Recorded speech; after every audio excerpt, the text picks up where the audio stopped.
Yesu nahabwa icubahiro.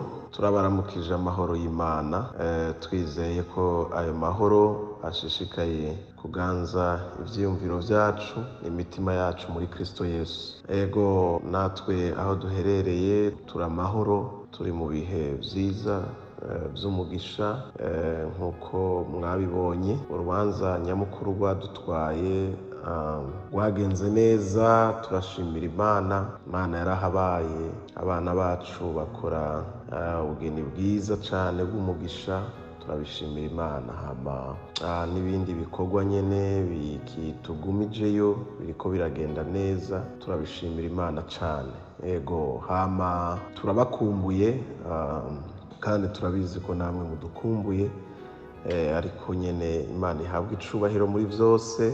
Turizeye ko ikomeje kubambera hafi, ikomeje kubashigikira. Ego rero nari mfashe iyi audio kugira ngo nshobore kubahereza ijambo ry'ukwezi kwa 11, ukwezi kudasanzwe, ukwezi k'umugisha Papa atwongeye. Tunamushimira cane kubw'aya mezi 10 Imana itugiriye ubuntu kurangiza amezi 10 twabonyemo kugira neza. Nibaza yuko buri kwezi kose turafata umwanya wo gushima iyo tukurangije, iyo tugutanguye, turashimira Imana. Rero turashimiye Papa kandi yuko yaduhaye kurangiza ukwezi kw'icumi mu mugisha, mu kugira neza kwiwe. Nukuri ndavyizeye cane, yaratembagaje agakengerwe, kandi si kuvyizera gusa, twaranabibonye mu nzira zitandukanye, kandi na n'ubu aracagatembagaza kugeza uyu munsi, aracatembagaza, aracagirira neza abana bayo. Icubahiro kibica Imana yacu. Hama ibihe vyiza rero vy'umugisha, reka dusome amajambo arimwo ijambo twahawe ry'uku kwezi kwa 11. Abami ba mbere, urwete rwa mbere rw'Abami, igice ni ca 18 ku murongo wa 41. Turamanuka ndaza kuhasoma kugeza kuri 46 umurongo urangiza ico gice ca 18.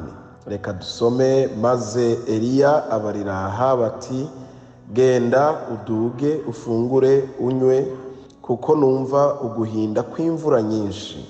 Nuko Ahabu araduga aja gufungura, Eliya nawe araduga aja ku mpinga y'uwo musozi Karumeli, arunama ashika hasi, acurika umutwe mu maguru, abarira umuntu wiwe ati, duga witegereze ku kiyaga. Araduga aritegereza, aragaruka aramubarira ati, nta kintu ndahabonye.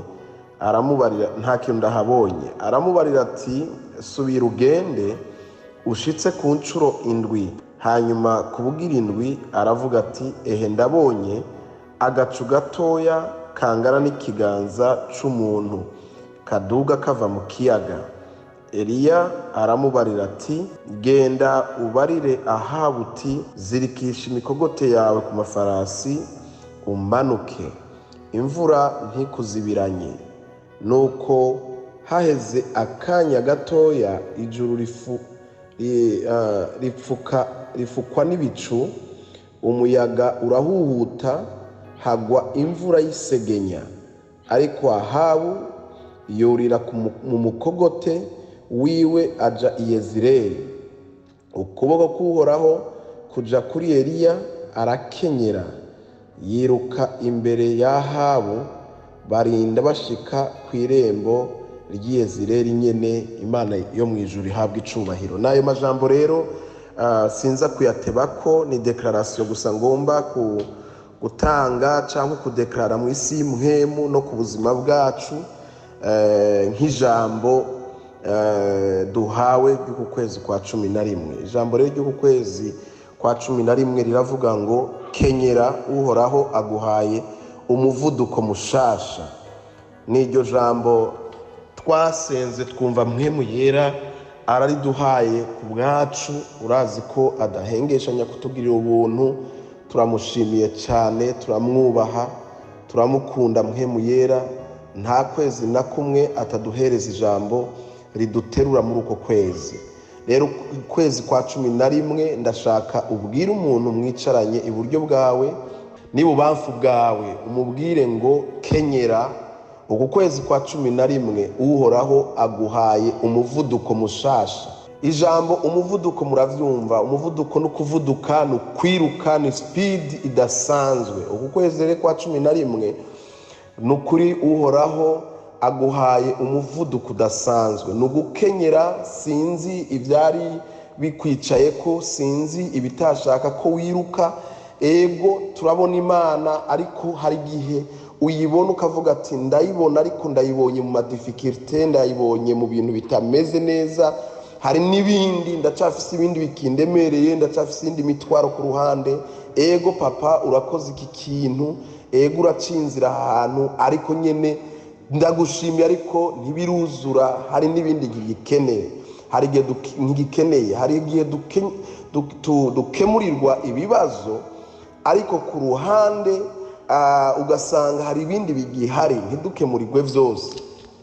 Rero nagomba ndakubwire ngo kenyera ukwezi kwa 11 imvura irarwa. Ukwezi kwa 11 mvuze imvura y'umugisha, kandi mvuze imvura yo kugira neza kw'Imana. Nagomba ndabatangarize yuko intahe zibandanya. N'ukwezi rero kunahuriranye n'ukwezi gukomeye kuri twebwe nk'umuryango wa Spiritual Gravity Center, kuko igihe cyose hageze mu kwa 11 murabizi ko tuba dutanguye intambara nziza y'ukwizera y'amasengesho no kwisonzesha kw'iminsi 40. Itariki 8 turatangura ayo masengesho nkuko mwabibonye. Tuzogenda gusozera ndatekereza itariki 17 z'ukwezi kwa 12. Rero nagomba ndabwire ngo kenyera, kuko uhoraho aguhaye umuvuduko mushasha. Ukwezi kwa 11 ni ukwezi k'umuvuduko mushasha. Ico dusabwa jewe nawe nuko dukenyera, tubikenyerere. Tugiye mu muvuduko wo gusenga, mu muvuduko kuvumbukana ikintu cari gisa nk'umenga kirakugarije, kuvyukirana ikintu cyasa nk'umenga kirakwicayeko, kuko uku kwezi ntigusanzwe. Vumbuka, haguruka, kenyera, uhoraho Imana yawe aguhaye umuvuduko mushasha. Uku kwezi rero kwa 11 tuzobona ubwiza bw'Imana mu buryo budasanzwe, uzoba uri supre mu buryo budasanzwe. Ugiye gukora wumva ufise inkomezi, ugiye gukorana umuvuduko.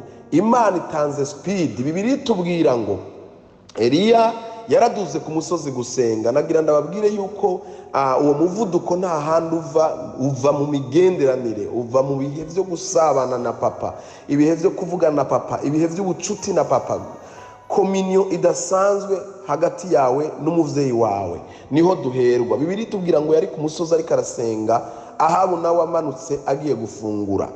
Cyangwa yaraduze na wene, uko Bibiri yashinga intahe ko na wene yaraduze. Bose baraduze ariko ntibaduze hamwe nkuko nama nabibabwiye. Umwe yaduze kuja gusenga, uwundi aduga kuja gufungura.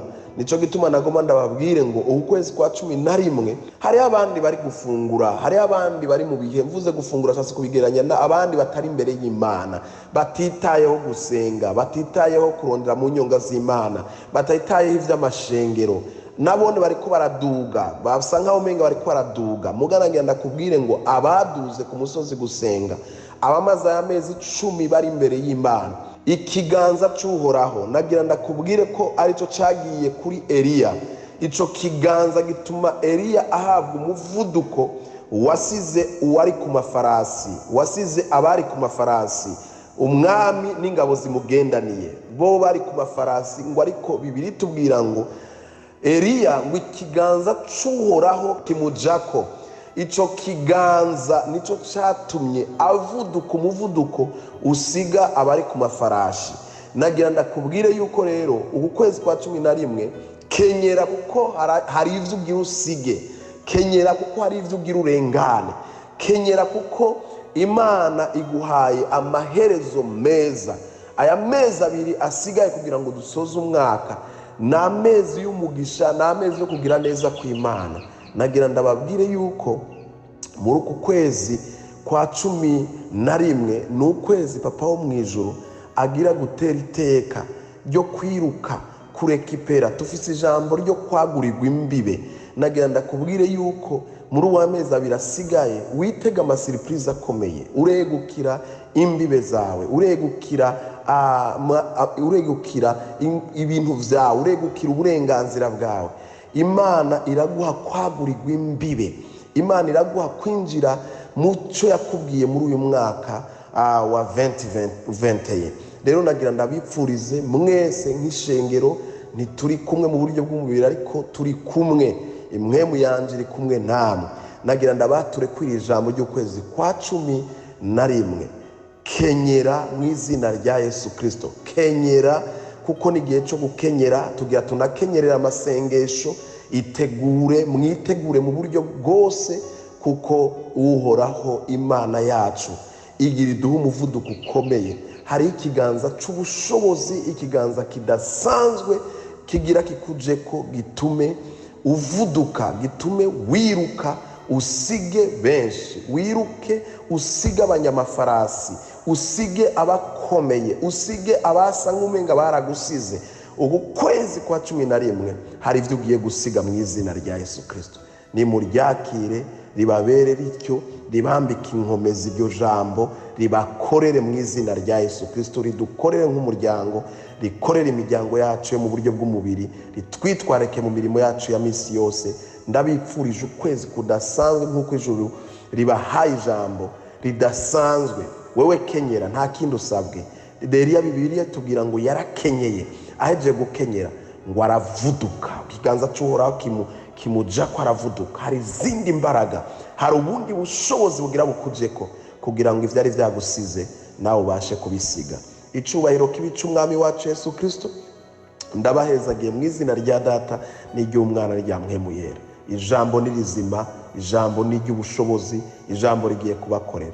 Imana ibagirire neza. Rero mwitegurire amasengesho, abasanzwe mukora ca gikorwa cyo gutegura, murazi ko dusengera ku karago, mutegure ivyo birago, mutegure, murabizi uburyo mubitegura, mwama mwabizanye, mutegure, kuko dusigaje hafi indwi imwe kugira ngo dushobore gutangura amasengesho. Indwi tugiye gutangura ni indwi yo kwitegurira ayo masengesho. Ikindi ca kabiri nuko ku munsi wa Mungu itariki 7 tuzoba dufise isangira ryera, risa nkaho umenga ni isangira ryera ritujabukanije muri ico gihe cyo gusoza umwaka. Rero muvyitegurire, mwizigame, kubera itariki 7 tuzoba dufise isangira ryera. Ibisigaye uhoraho ashishikare kubana natwe muri vyose na hose. Turabakunda cyane, ibihe vyiza, Imana ibaha umugisha cyane. Hama ntaribagira, turipfurije umuvyeyi wacu Mama Gravity isabukuru nziza. Turakwifurije isabukuru nziza. Ejo hahise mwari mufise isabukuru, rero muracayirimwo nk'ishengero, nk'umuryango wawe gukunda. Turabipfurije isabukuru nziza, uhora ashishikare kuguhaza kuramba. Biraryoshe, uvuye mu bihe bidasanzwe vyo kugezwa, ariko uhoraho yagaragaye nk'Imana. None raba mu mwanya mutoya, mu bihe byasa nk'umenga bigomba kutujaniranya, none papa asuye gutanga ibihe vy'umunezero, aho akongeye uwundi mwaka w'umugisha. Turakwipfurije rero nk'umuryango wa Gravity isabukuru nziza. Turagukunda, turakunezererewe, turagushimira Imana cyane kuba Imana yarakuduhaye. Wowe muvyeyi adasanzwe, uhora guhaze kuramba, uze wibonera abuzukuru n'abuzukuruza. Imana ibagirire neza, Imana ibitwararike, Imana ibatera iteka.